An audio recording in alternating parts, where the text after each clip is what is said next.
بسم اللہ الرحمن الرحیم۔ مفتی شعیب اللہ خان صاحب کے بیانات کے لیے مفتی صاحب کے آفیشیل چینل کو سبسکرائب کریں اور زیادہ سے زیادہ شیئر کریں۔ الحمدللہ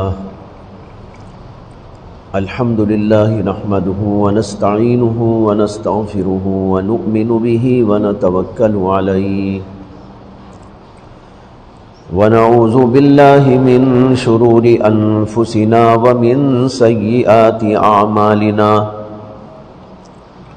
من يهده الله فلا مضل له ومن يضلله فلا هادي له ونشهد أن لا إله إلا الله وحده لا شريك له ونشهد أن سيدنا ومولانا محمدا عبده ورسوله صلى الله عليه وعلى آله وأصحابه وأزواجه وذرياته وسلم تسليما كثيرا كثيرا أما بعد فقد قال النبي صلى الله عليه وسلم إن من أفضل أيامكم يوم الجمعة أو كما قال صلى الله عليه وسلم۔ محترم حضرات، بھائیوں، بزرگوں، دوستوں، اللہ تبارک و تعالی نے بعض ایام کو، بعض راتوں کو، بعض مہینوں کو فضیلت عطا کی ہے۔ جیسے رمضان کے مہینے کو فضیلت ہے، محرم کے مہینے کو فضیلت ہے، راتوں میں لیلۃ القدر کو فضیلت ہے، شب برات کو فضیلت ہے،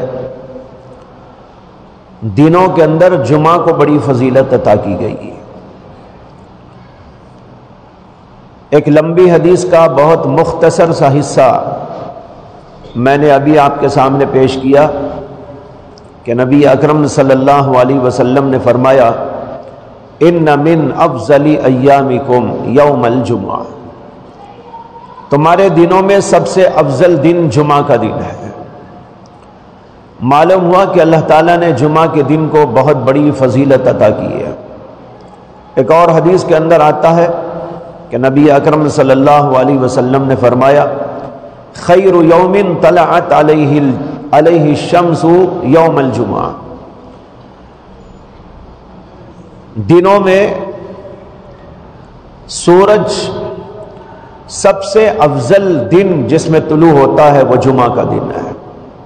یعنی مطلب ہے جمعہ کا دن تمام ایام میں سب سے زیادہ فضیلت مآب ہے۔ سورج تو روزانہ طلوع ہوتا ہے، سنیچر کو بھی طلوع ہوتا ہے، اتوار کو بھی طلوع ہوتا ہے، اسی طرح اور دنوں میں بھی طلوع ہوتا ہے، لیکن سب سے افضل دن جس دن کے طلوع ہوتا ہے سورج وہ ہے جمعہ کا دن۔ اور اسی حدیث میں فرمایا نبی اکرم صلی اللہ علیہ وسلم نے جمعہ کی فضیلتوں کو گناتے ہوئے اسے کہ جمعہ کے اندر بہت بڑے بڑے کام رونما ہوئے ہیں، بہت اہم کام اللہ تبارک و تعالی نے ظاہر فرمائے ہیں، اس لیے جمعہ کو بڑی فضیلت اور اہمیت دی گئی۔ چنانچہ اسی حدیث میں فرماتے ہیں فیہ خلق آدم وفیہ ادخل الجنہ وفیہ اخرج منہا ولا تقوم الساعہ الا فی یوم الجمعہ۔ فرماتے ہیں کہ یہ دن وہ دن ہے، جمعہ کا دن، جس میں سیدنا آدم علیہ السلام کی تخلیق ہوئی۔ اللہ تعالیٰ نے جمعہ کے دن حضرت آدم علیہ السلام کو پیدا فرمایا تھا۔ کہتے ہیں وَفِيهِ أُدْخِلَ الْجَنَّةِ، اور اسی دن اللہ تبارک و تعالیٰ کی جانب سے آدم کو جنت میں داخلہ ملا تھا۔ اللہ تعالیٰ نے کہا کہ تم اور تمہاری بیوی دونوں جنت میں جا کے رہو۔ یہ اللہ کا جو حکم آیا اور آدم اور حوا علیہ السلام کو جنت کے اندر داخلہ دیا گیا، یہ بھی اسی دن۔ اور کہتے ہیں وَفِيهِ أُخْرِجَ مِنْهَا، اور اسی دن حضرت آدم علیہ السلام کو جنت سے نکالا گیا۔ ہو سکتا ہے کوئی سوال کرنے لگے، آدم علیہ السلام کا اس دن میں پیدا کیا جانا یہ تو فضیلت کی دلیل ہو سکتا ہے، اسی طرح جنت میں ان کو داخل کیا جانا یہ بھی یہ بھی جمعہ کی فضیلتوں میں شمار ہو سکتا ہے، لیکن یہ جو فرمایا گیا وَفِيهِ أُخْرِجَ مِنْهَا، جنت سے آدم کو اسی دن نکالا گیا، یہ جمعہ کی کون سی فضیلت ہے؟ حضرت آدم علیہ السلام کو جنت سے خارج کیا گیا، جنت سے باہر نکالا گیا اور دنیا کے اندر ان کو بھیجا گیا۔ جواب اس کا یہ ہے کہ ظاہراً ہم سمجھیں گے، دیکھیں گے تو ایسا لگے گا کہ کوئی فضیلت کی چیز نہیں ہے۔ آدم علیہ السلام جنت میں رہتے تھے، بڑے اعلیٰ مقام پر رہتے تھے، لیکن وہاں سے ان کو نکالا گیا۔ نکالا جانا تو تحقیر کی بات ہوگی، نکالا جانا تو معمولی اور گھٹیا کام ہوگا، لیکن اللہ تبارک و تعالیٰ کی جانب سے جو وہاں سے نکال کر دنیا میں بھیجا گیا، اس کو نبی اکرم صلی اللہ علیہ وسلم نے جمعہ کی فضیلتوں میں شمار کیا ہے۔ اس کی کیا وجہ ہے؟ بات دراصل یہ ہے کہ جیسے میں نے کہا ظاہراً ایک چیز بری لگتی ہے، لیکن جب اس کے نتائج پر غور کرتے ہیں اور اس کے ثمرات سامنے آتے ہیں تب پتہ چلتا ہے کہ ظاہراً یہ چیز اگرچہ معمولی تھی بلکہ گھٹیا تھی، لیکن نتائج کے اعتبار سے بہت فضیلت مآب تھی۔ اسی طرح یہاں پر سمجھنا ہے کہ آدم علیہ السلام کو جنت میں داخل کیا گیا، یہ بھی فضیلت ہے جمعہ کی، اور جمعہ کے دن ان کو وہاں سے نکالا گیا۔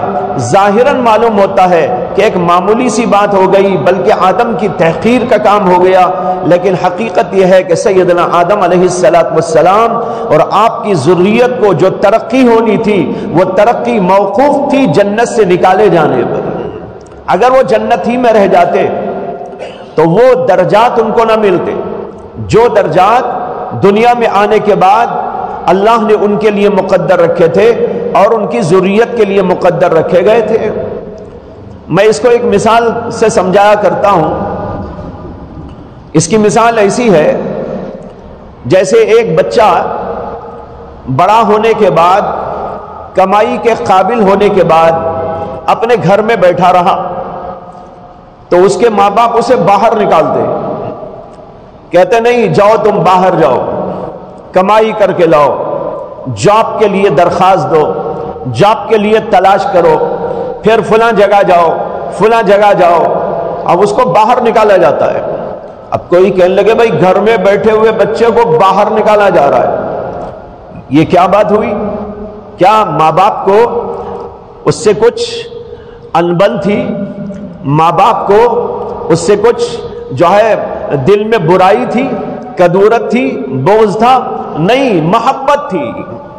محبت نے ماں باپ کو مجبور کیا کہ بچے کو باہر نکالیں۔ اب بچہ باہر جائے گا، اور کبھی باہر جائے گا تو صرف اپنے گھر کے باہر جا کر کمائی کر کے لائے گا، اور بسا اوقات ایسی بھی نوبت آتی ہے کہ ملک سے ایک دوسرے ملک تک باہر کر دیتے ہیں۔ کوئی سعودی عربیہ کو بھیج دیا جاتا ہے، کوئی لندن بھیج دیا جاتا ہے، کوئی امریکہ بھیج دیا جاتا ہے۔ کیوں بھیجا جاتا ہے؟ بچے کی ترقی اس پر موقوف ہے۔ کبھی تعلیم کے لیے بھی باہر کیا جاتا ہے، بچے کو باہر بھیجا جا رہا ہے تعلیم حاصل کرنے کے لیے، اور درجات کی بلندی پانے کے لیے، مناصب پانے کے لیے، پیسہ کمانے کے لیے، تجوریاں بھرنے کے لیے، دنیا کے اندر مقام پانے کے لیے۔ جیسے آپ دنیا کی اس چیز کو سمجھتے ہیں کہ بچے کا باہر نکالا جانا اس کی تحقیر کے لیے نہیں ہے، ظاہراً تو برا معلوم ہوتا ہے لیکن اس کے نتائج کے اعتبار سے بہت اونچی بات ہے۔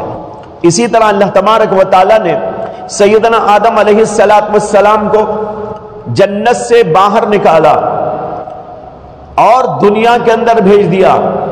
یہ دنیا میں ان کا آنا ان کی ترقی کے لیے ہے۔ اگر وہ جنت ہی میں رہ جاتے وہ ترقی نہ ملتی جو یہاں آنے کے بعد ان کو بھی ملی۔ وہ کیا ترقی؟ روحانی ترقی اور ایمانی ترقی، اعمال کی ترقی۔ اسے کہ جنت ایسا مقام نہیں کہ وہاں مجاہدہ کیا جائے، جنت وہ مقام نہیں جہاں نماز روزہ کیا جائے، جنت وہ مقام نہیں جہاں پر کہ نفس کو مارا جائے اور کچلا جائے۔ وہ تو راحتوں کی جگہ ہے، وہ تو آرام و ٹھاٹ کی جگہ ہے، وہ تو عیش و عشرت کا مقام ہے۔ وہاں پر رہتے ہوئے آدمی جس مقام پر تھا اسی مقام پہ رہ جاتا۔ اگر ترقی ہونا تو اسے آنا تھا مجاہدات میں، اسے آنا تھا بڑے حالات میں، اسے آنا تھا بڑے مصائب و پریشانیوں کے گھر میں۔ وہ پریشانیوں کا گھر یہی دنیا ہے۔ دنیا میں اللہ بھیجتے ہیں تاکہ یہاں آنے کے بعد انسان مجاہدہ کرے اور اس کے ذریعے ترقی پائے۔ یہ ترقی موقوف تھی سیدنا آدم کی بھی اور ان کی اولاد اور نسل کی بھی اس بات پر کہ وہ دنیا میں آئیں، یہاں مصیبتوں کو برداشت کریں، یہاں پر مجاہدات کریں، یہاں اللہ کے لیے ریاضت اختیار کریں۔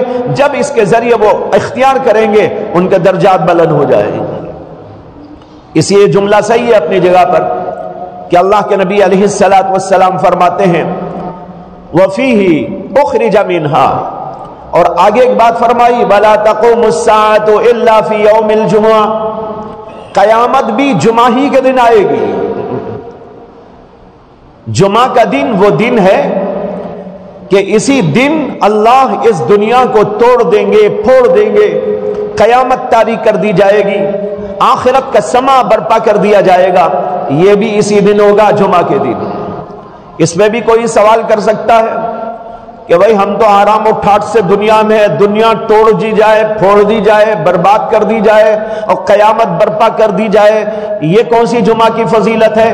یہاں بھی سمجھیے، جو لوگ اللہ والے ہوتے ہیں، جو عبادت کرنے والے ہوتے ہیں، جو اللہ کی اطاعت و بندگی کرنے والے ہوتے ہیں، جو مومن بندے ہوتے ہیں، ان کے لیے تو دنیا توڑنے پھوڑنے کے بعد ان کے لیے جنت کا انتظام کیا جائے گا۔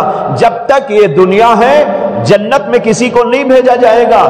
جب جنت میں جانا ہوگا اسی وقت ہوگا جب یہ دنیا توڑ دی جائے گی، پھوڑ دی جائے گی اور پھر جنت کا سما قائم کر دیا جائے گا۔ تو اس لیے بہت بھاری بات ہے کہ بھائی اس ٹوٹے پھوٹے مکان کو توڑو اور اس کی جگہ پر جنت کو ظاہر کرو اور دنیا کے اندر عبادت کرنے والوں کو، مومن بندوں کو، نیک بندوں کو جنت کے اندر داخل کرو۔ یہ تو ان کے لیے بہت اعلیٰ درجے کی چیز ہے۔ تو بہرحال دنیا میں انسان جب تک رہے گا لیکن یہ اس کی آخری منزل تو ہے ہی نہیں۔ یہاں سے چھوڑ کر اسے جانا ہے اور آخرت میں جانا ہے اور وہیں اس کا آخری مرحلہ طے ہوگا۔ اس لیے فرمایا گیا وَلَا تَقُومُ السَّاعَةُ إِلَّا فِي يَوْمِ الْجُمَعَةِ، جمعہ ہی کے دن قیامت طاری کی جائے گی، قیامت قائم کی جائے گی، اس کے علاوہ اور دنوں میں نہیں۔ یہ فضائل ہیں جمعہ کے جو اس حدیث پاک کے اندر بیان فرمائے گئے۔ اس کے علاوہ بھی بہت سارے فضائل اور احادیث کے اندر بیان کیے گئے ہیں، لہٰذا تو میں اتنا عرض کرنا چاہتا تھا کہ جمعہ کا دن مسلمانوں کے لیے بہت ہی اہم ترین دن ہے۔ جو فضیلت اس دن کو حاصل ہے وہ ہفتے کے اور دنوں میں سے کسی بھی دن کو حاصل نہیں ہے۔ لیکن اس فضیلت والے دن میں ہمیں اور آپ کو کرنا کیا ہے؟ اس کے اندر کئی کام بتائے گئے اور کئی اہم امور کی طرف توجہ دلائی گئی۔ سب سے اول تو یہ کہ جمعہ کے دن کے تقدس کو سمجھتے ہوئے جمعہ کی تیاری کی جائے۔ اس کے اندر جو سب سے اہم ترین کام ہے وہ جمعہ کی نماز، جمعہ کا خطبہ۔ جمعہ کا خطبہ بھی فرض ہے، جمعہ کی نماز بھی فرض ہے۔ اور علماء لکھتے ہیں کہ اور فرائض کے مقابلے میں جو دن رات ہم پڑھتے ہیں 5 وقتہ نماز، ان تمام نمازوں کے مقابلے میں جمعہ کی نماز اہم العبادات ہے، اہم الفرائض ہے۔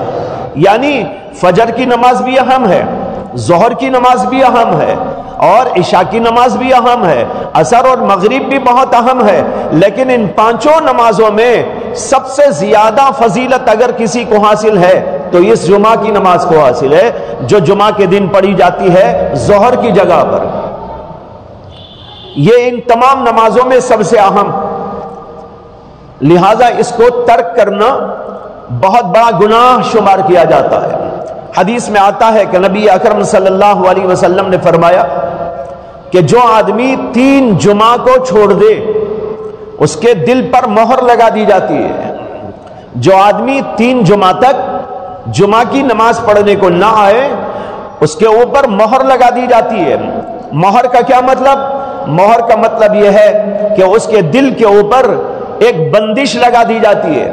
اس کا نتیجہ یہ ہوتا ہے کہ آدمی کے دل میں پھر کوئی حق بات نہیں گھستی، وہ جہاں تھا وہیں ٹھہر جائے گا۔ اب اس کے بعد اسے قرآن سناؤ، حدیث پاک سناؤ، دین کی باتیں بتاؤ، اللہ کے پیغامات بتاؤ، اللہ تبارک و تعالیٰ کی صفات بتاؤ، اللہ تبارک و تعالیٰ کا خوف بتاؤ، اللہ کی محبت کی باتیں کرو، آخرت کی فکر اس کے دل میں پیدا کرنے کی کوشش کرو، سب بیکار چلا جائے گا، اسے کہ دل کے اوپر مہر لگ گئی ہے اس کی۔ معلوم ہوا جمعہ کی نماز بہت اہم ترین، اسے ترک بالکل نہیں کرنا چاہیے اور با اہتمام کرنا چاہیے جمعہ کے لیے۔ جمعہ کے اہتمام کے سلسلے میں حدیث میں آتا ہے کہ جمعہ کے لیے غسل کرو۔ بعض علماء کے نزدیک جمعہ کے دن غسل کرنا فرض ہے، جیسے امام مالک رحمت اللہ علیہ، ان کے نزدیک جمعہ کے دن غسل کرنے کو فرض قرار دیا گیا ہے۔ اگرچہ جمہور علماء کے نزدیک جمعہ کا غسل فرض نہیں ہے، لیکن بڑا اہم ہے، اس کی تاکید کی گئی ہے۔ بعض احادیث کے اندر لفظ واجب استعمال کیا گیا ہے، اس لیے بہت اہمیت ہے اس کی کہ جمعہ کے دن غسل کیا جائے۔ تمام علماء کے نزدیک یہ سنت ہے، اہم سنت ہے، یہ بھی جمعہ کی تیاری کے اندر داخل۔ اور پھر جتنا جلد ہو سکے اپنے کاروبار کو، دنیا کی مصروفیات کو ترک کر کے، چھوڑ کر، بند کر کے مسجد کی طرف آنے کی کوشش کرنی چاہیے۔ ایک حدیث میں آتا ہے کہ نبی اکرم صلی اللہ علیہ وسلم نے فرمایا کہ جو آدمی جلدی کر کے جمعہ کے دن آتا ہے، سب سے پہلی گھڑی میں جو جمعہ کے لیے آتا ہے اس کو ایسا ثواب ملتا ہے جیسے کہ اونٹ قربانی کرے، اونٹ کی قربانی کا ثواب۔ اور جو آدمی اس کے بعد کی گھڑی میں آتا ہے اسے ایسا ثواب ملے گا جیسے کہ گائے کی قربانی کی ہو، اور جو اس کے بعد آئے گا اسے ایسا ثواب ملے گا جیسے کہ کسی نے بکری کی قربانی کی ہو، اور جو اس کے بعد آئے گا اسے ایسا ثواب ملے گا جیسے کہ کوئی مرغی کی قربانی کرے، اور اس کے بعد جو آئے گا اسے ایسا ثواب ملے گا جیسے کہ کوئی انڈے کی قربانی کرے۔ یہ سلسلہ جاری رہتا ہے۔ اللہ کے فرشتے دروازے پہ بیٹھے رہتے ہیں مسجدوں کے، آنے والوں کا نام رجسٹر میں درج کرتے چلے جاتے، یہ صاحب آئے، یہ صاحب آئے، اتنے بجے یہ آئے، اتنے بجے یہ آئے، یہ لکھتے چلے جاتے ہیں۔ اور فرمایا کہ جو ہی امام خطبہ دینے کے لیے آ جاتا ہے وہ اپنے رجسٹروں کو بند کر دیتے ہیں اور خطبہ سننے کے لیے آ جاتے ہیں، یعنی اس کے بعد نام درج نہیں ہوتا۔ جو خطبے سے پہلے آ جائے گا اس کا نام تو درج ہو جائے گا، اور جو خطبہ شروع ہونے کے بعد میں آئے گا اس کا نام اس کے اندر درج نہیں ہوگا، اس لیے کہ اللہ کے فرشتے اس کو بند کر دیتے ہیں، اپنے رجسٹروں کو بند کر دیتے ہیں، اور پھر وہ خود خطبہ سننے کے لیے آ جاتے ہیں۔ جب وہ خود خطبہ سننے میں مشغول تو وہ کہاں ادھر ادھر دیکھیں گے کون آیا کون نہیں آیا۔ اور خطبے کے دوران بات چیت کرنا منع، کچھ کہنا منع، کچھ سننا منع، ادھر ادھر دیکھنا منع، بس اپنی جگہ پر بیٹھے اللہ کی طرف توجہ کی جاتی رہے، یہ ہوتا ہے خطبے کے اندر۔ بعض لوگ خطبے کے دوران کچھ کرتے رہتے ہیں، کوئی ادھر دیکھ لیتا ہے، کوئی ادھر کچھ بول دیتا ہے، کوئی بیچ میں اٹھنے کی کوشش کرتا ہے۔ ایک جگہ ہم گئے تھے ایک بار، تو وہاں جمعہ کا خطبہ ہو رہا ہے، ایک صاحب سب کو عطر لگا رہے ہیں۔ کیا لگا رہے ہیں؟ عطر، جیب میں سے نکل کے بازو ادھر ادھر لوگوں کو عطر لگا رہے ہیں۔ یہ سمجھ رہے ہیں میں بہت بڑا فضیلت مآب کام کر رہا ہوں۔ یہ فضیلت مآب نہیں، یہ تو زحمت مآب ہے، یہ تو زحمت مآب ہے۔ اس سے تو زحمت آئے گی، پریشانی ہوگی۔ اللہ کے فرشتے جب سننے آ جاتے ہیں اور کام نہیں کرتے، اور حدیث میں بھی آتا ہے کہ نبی اکرم صلی اللہ علیہ وسلم نے فرمایا کہ جب خطبہ ہو تو خاموشی کا لحاظ کرتے ہوئے سنے۔ اور قرآن کریم کے اندر ایک آیت آئی، اللہ تعالیٰ نے فرمایا اذا قرئ القرآن فاستمعوا له وانصتوا لعلكم ترحمون، جب قرآن پڑھا جائے تو تم خاموش رہو اور اس کو سنو۔ یہاں پر آیا ہے کہ جب قرآن پڑھا جائے تو، اس کی ایک تفسیر یہ ہے کہ جب امام نماز کے اندر قرآن کریم پڑھ رہا ہے تو وہاں خاموش کھڑے رہنا ہے، تلاوت بھی نہیں کرنا ہے، سورہ فاتحہ بھی نہیں پڑھنا ہے، خاموش کھڑے رہنا ہے۔ یہی امام اعظم ابو حنیفہ کا مسلک ہے۔ اذا قرئ القرآن، جب قرآن پڑھا جائے، یعنی نماز میں امام صاحب قرآن پڑھ رہے ہوں، مقتدیوں کو چاہیے فاستمعوا له وانصتوا، اس کو سنیں اور خاموش رہیں۔ اگر سنائی دے رہا ہے سنیں، اور اگر سنائی نہیں دے رہا ہے، جیسے کہ ظہر کی نماز اور عصر کی نماز میں سنائی نہیں دیتا، تو وہاں حکم دیا گیا ہے انصتوا، خاموش رہو۔ سننے آیا تو سننا، جہاں سنائی نہیں دیتا وہاں خاموش رہنا۔ ایک تفسیر اس آیت کریمہ کی یہ ہے، اور ایک تفسیر یہ بھی ہے کہ یہ جمعہ کے خطبے کے سلسلے میں نازل ہوئی ہے کہ جب جمعہ کا خطبہ پڑھا جائے، جب قرآن اس کے اندر پڑھا جائے، فاستمعوا له وانصتوا، خاموش رہو اور سنو اس کو۔ تو معلوم ہوا کہ جمعہ میں بیٹھنا اور خاموشی کا لحاظ رکھنا اور غور و فکر کے ساتھ اس کو سننا چاہیے۔ احادیث کے اندر کثرت کے ساتھ یہ مضمون وارد ہوا ہے۔ یہ ہے جمعہ کی تیاری، جلدی سے جلدی نہانا دھونا اور اچھے کپڑے پہننا۔ اچھے سے مراد نیا ہی نہیں، جو بھی اپنے پاس اچھا لباس ہو۔ ایک ہوتا ہے اچھا دنیا کے لحاظ سے، ایک ہوتا ہے اچھا اللہ کے لحاظ سے، دین کے لحاظ سے۔ اچھا لباس وہ جو صالحین کا لباس ہو، نیک لوگوں کا لباس ہو، اللہ والوں کے جیسا لباس ہو۔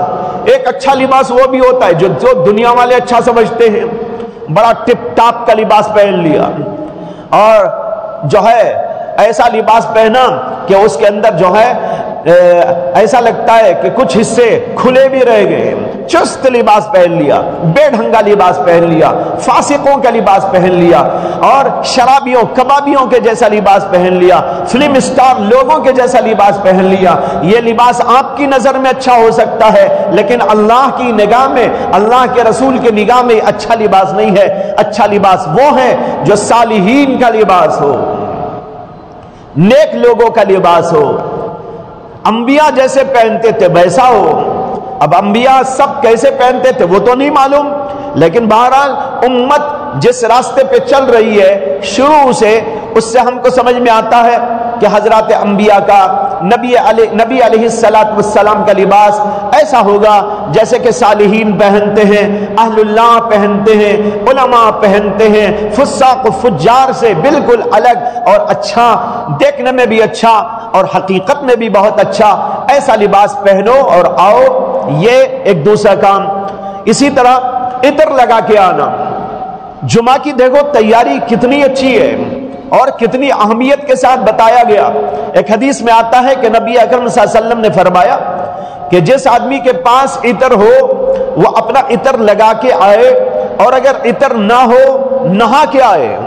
نہا کے آنا بھی ایک درجے میں عطر کی طرح ہے، اسے کہ بدبو نکل جائے گی، پسینے کی بدبو ہوگی تو وہ صاف ہو جائے گی، اور کپڑے پہنیں گے عطر ہو تو عطر لگا کے آنا، یہ بھی ایک اہم کام ہے۔ اس طریقے پر آئے، اور جب مسجد کو آئے تو کیسا آئے؟ ایک حدیث میں آتا ہے کہ نبی اکرم صلی اللہ علیہ وسلم نے فرمایا کہ جو آدمی جمعہ کے دن غسل کرے اور اچھی طرح غسل کرے. اچھی طرح میں نے جیسے جنابت کا غسل ہوتا ہے، یعنی پوری طرح پانی اندر تک پہنچا کر خوب اچھی طرح صفائی کر کے آئے، اور پھر اچھے کپڑے پہنے، عطر لگائے، اور پھر جلدی کرتے ہوئے مسجد کی طرف آئے. بہت سارے لوگ بہت لیٹ آتے ہیں، اذان ہو گئی تب بھی نہیں آتے، اس سے پہلے آنا چاہیے. حضرات صحابہ کے دور میں ایسا تھا معاملہ کہ اذان حضور کے زمانے میں ایک ہوتی تھی، آج تو دو ہوتی ہے نا، ایک پہلے ہوتی ہے، ایک اس کے بعد اب ہوتی ہے جب خطبہ شروع ہوتا ہے. لیکن نبی اکرم صلی اللہ علیہ وسلم کے زمانے میں ایک ہی اذان ہوتی تھی، وہ اذان جو امام کے سامنے خطبے کے وقت ہوتی ہے وہی ایک اذان ہوتی تھی، پہلی اذان نہیں ہوتی تھی.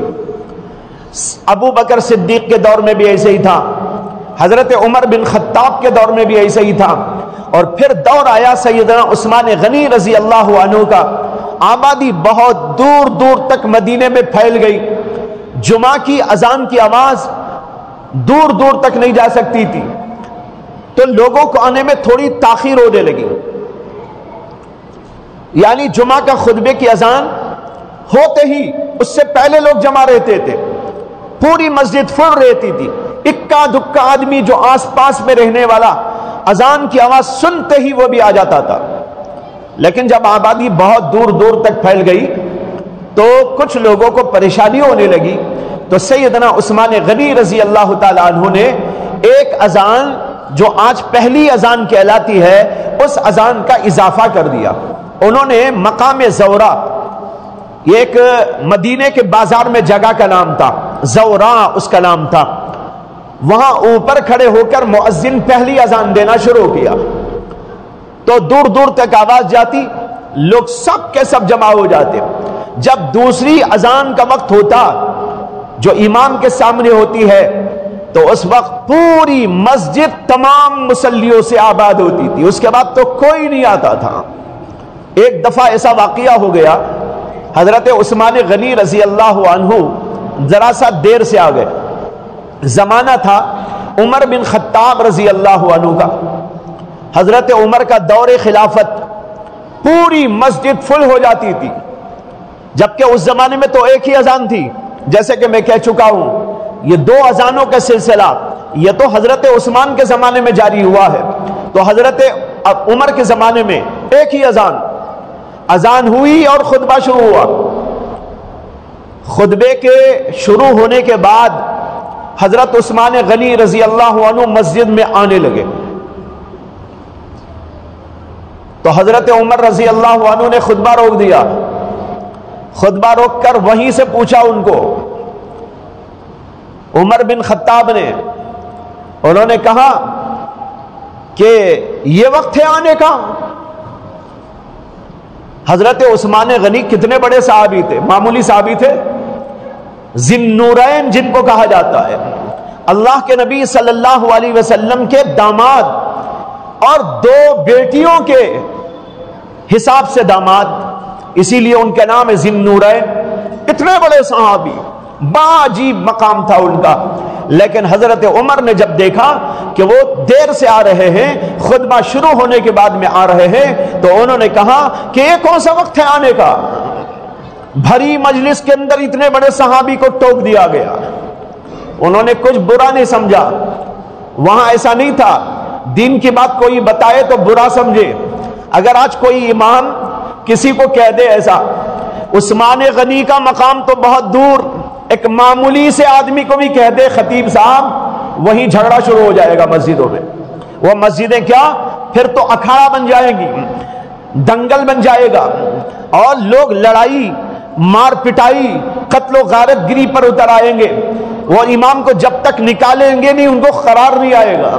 یہ آج کا حال ہے. لیکن بھائیو غور کرو، سیدنا عثمان غنی اتنے بڑے آدمی ہیں، اللہ کے نبی کا ان کا رشتہ کتنا مضبوط، اور کیسے جلیل القدر صحابی، اللہ کے نبی ان کا احترام کرتے تھے. حضرت عمر نے جب دیکھا تاخیر سے آئے، وہی ممبر پر کھڑے ہو کر ٹوکا اور کہنے لگے کون سا وقت ہے آنے کا، یہ بھی کوئی آنے کا وقت ہے؟ تو حضرت عثمان غنی رضی اللہ عنہ کہنے لگے کہ حضرت بس اتنی ہی تاخیر ہوئی ہے کہ اذان سنا لیکن وضو نہیں تھا، بس وضو کر کے آ گیا ہوں، بس اتنا سا مجھے کام تھا وضو کرنے کا، بس وضو کر کے حاضر ہو گیا ہوں۔ کہتے ہیں کہ حضرت عمر نے اس کے اوپر کہا اچھا صرف وضو کر کے آ گئے، غسل بھی نہیں کیا؟ ایک اور نقطہ وہاں سے نکالا انہوں نے کہا اچھا صرف غسل کر کے آئے، وضو کر کے آئے اور غسل بھی نہیں کیا؟ یہ کہا ان کو۔ بہرحال اس کے بعد بیٹھ گئے، خطبہ ہو گیا۔ میں بتا رہا ہوں یہ حدیث صحیح درجے کی حدیث ہے، بخاری شریف کے اندر بھی آئی ہے، ترمذی شریف کے اندر بھی آئی ہے۔ اس حدیث سے معلوم ہوتا ہے جمعہ کے خطبے کا کتنا اہتمام کرنا چاہیے۔ حضرت عثمان تو ہمیشہ کرتے تھے لیکن اتفاق سے ایسا ہو گیا تھا ایک بار، تو اس پر بھی حضرت عمر نے ان کو ٹوک دیا تھا، بھائیو جلدی سے جلدی جمعہ کو آیا کرو، جتنا جلدی آئیں گے اتنا ثواب ملے گا، قربانیوں کا ثواب ابھی کیسا کیسا کس ترتیب سے ہوگا وہ حدیث میں نے ابھی آپ کو سنا دی ہے۔ اس لیے جمعہ کا بڑا اہتمام کرنا چاہیے، خطبے کو بڑے اہتمام سے سننا چاہیے، اور آنے کے بعد جہاں جگہ ہو وہیں بیٹھ جانا چاہیے۔ لوگوں کو چیر پھلانگ کر آگے بڑھنے کی ممانعت کی گئی ہے، دو آدمیوں کے درمیان جدا کر کے ان کو بیٹھنا اس سے بھی منع کیا گیا ہے۔ اور جمعہ کے خطبے کو آ کر خطبے کو پوری توجہ کے ساتھ سننے کا حکم دیا گیا، اور پھر اس کے بعد نماز ہوتی ہے، نماز کو پوری اہمیت کے ساتھ پڑھنا چاہیے۔ اور جمعہ کی فضیلتوں میں ایک یہ بھی ہے کہ جمعہ میں ایک گھڑی ایسی آتی ہے کہ اس گھڑی میں جو دعا کی جاتی ہے وہ قبول ہو جاتی ہے۔ احادیث صحیحہ میں اس کا ذکر موجود ہے۔ اب وہ پورے دن میں کسی بھی وقت آ سکتی ہے، اللہ نے اس کو چھپا دیا تاکہ آدمی ہمیشہ بیدار رہے، آدمی ہمیشہ جو ہے جستجو میں رہے، غفلت نہ کرے۔ یہ جو چھپا دیا جاتا ہے یہ اللہ کی طرف سے چھپانا بڑی حکمت کی وجہ سے ہوتا ہے، ورنہ اللہ نعوذ باللہ کوئی کنجوس نہیں ہے، اللہ تو دینا چاہتے ہیں، لیکن اللہ اگر بتا دیتے فلاں گھڑی میں وہ گھڑی آتی ہے، فلاں وقت میں وہ گھڑی آتی ہے، تو لوگ کیا کرتے بس اس گھڑی میں دعا مانگتے۔ لیکن اب گھڑی کو چھپا کے رکھ دیا گیا، کون سا ٹائم ہے اس کا، اس کو اللہ نے چھپا دیا۔ چھپانے سے کیا ہوتا ہے، آدمی ذرا جستجو کرتا ہے۔ جیسے اللہ نے لیلۃ القدر کو چھپا دیا، اس کی وجہ سے لوگ 21ویں کو بھی جاگتے ہیں، 23ویں کو بھی جاگتے ہیں، 25ویں میں بھی تلاش کرتے ہیں، اور 27ویں میں بھی تلاش کرتے ہیں، 29 میں بھی تلاش کرتے ہیں۔ کیوں؟ اس لیے کہ وہ چھپی ہوئی ہے، ان میں سے کسی بھی رات میں آ سکتی ہے، اس لیے تلاش کرتے ہیں۔ اسی طرح اللہ نے اس کو بھی رکھ دیا تاکہ لوگ تلاش کریں، صبح سے ہی لگ جائیں، توجہ ہوتی رہے، دعائیں کرتے رہیں، درود شریف پڑھتے رہیں۔ جمعہ کے دن درود کثرت سے پڑھنے کی فضیلت آئی ہے۔ اللہ کے نبی نے کہا سب سے افضل ایام میں یہ جمعہ کا دن ہے، اس لیے میرے اوپر کثرت کے ساتھ درود بھیجا کرو۔ تم درود بھیجتے ہو تو یہ درود میرے اوپر پیش کیا جاتا ہے، اللہ کے نبی پر پیش کیا جاتا ہے، اسی کے ساتھ دعائیں مانگو، آگے پیچھے دعا، آگے پیچھے درود، اس کے ساتھ بیچ میں دعا، یہ دعائیں قبول ہوتی ہیں۔ وہ گھڑی کبھی ہم کو مل جائے تو ماشاءاللہ کیا کہنا، سبحان اللہ کیا کہنا، جو مانگو گے مل جائے گا۔ لیکن بھائی مانگو وہ چیز جو دونوں جگہ کام آنے والی ہے، یہاں بھی اور آخرت میں بھی۔ ایسی چیز مانگ کے کفایت نہ کرو جو خالی دنیا میں کام آ جائے آخرت میں کام نہ آئے۔ ایسی چیز مانگنے کی کوشش کرو جو دونوں جگہ کام آنے والی، بڑی بھاری بھرکم چیز اللہ سے مانگو، چھوٹی موٹی چیز نہ مانگو۔ ایک بہت بڑے بادشاہ کے پاس ایک آدمی چلا گیا تھا اور اس نے جا کر کہا مجھے 2 روپے کی ضرورت ہے اے جہاں پناہ۔ اتنے بڑے بادشاہ کے پاس جا کے کہا مجھے 2 روپے کی ضرورت ہے اے جہاں پناہ۔ بادشاہ نے کہا اس کو نکال دو، یہ ہماری حیثیت نہیں سمجھتا ہے۔ اللہ اکبر، بادشاہ کہہ رہا ہے 2 روپے میرے سے مانگنے کی چیز، یہ تو کسی بھکاری سے بھی مانگ سکتا تھا، اتنے بڑے بادشاہ کے پاس آ کر 2 روپے مانگ رہا ہے۔ اس کا مطلب یہ ہے کہ تو نے حیثیت میری نہیں سمجھی۔ اسی طرح اللہ سے مانگو تو اللہ کے شایان شان مانگو، دین بھی مانگو، دنیا بھی مانگو، عظیم الشان چیزیں مانگ لو، بڑی بڑی چیزیں مانگنے سے چھوٹی چیزیں خود بخود مل جایا کرتی ہیں۔ تو بھائیو، یہ گھڑی آتی ہے پورے دن میں، اکثر علماء کا رجحان یہ ہے کہ یہ گھڑی آتی ہے اس وقت جب اب خطبہ شروع ہوگا، تب سے لے کر نماز ختم ہونے تک، السلام علیکم السلام علیکم، یہ سلام پھیرنے تک بیچ میں کبھی یہ گھڑی آتی ہے۔ اس لیے کوشش کیجئے کہ اس گھڑی میں دعا مانگ لیں۔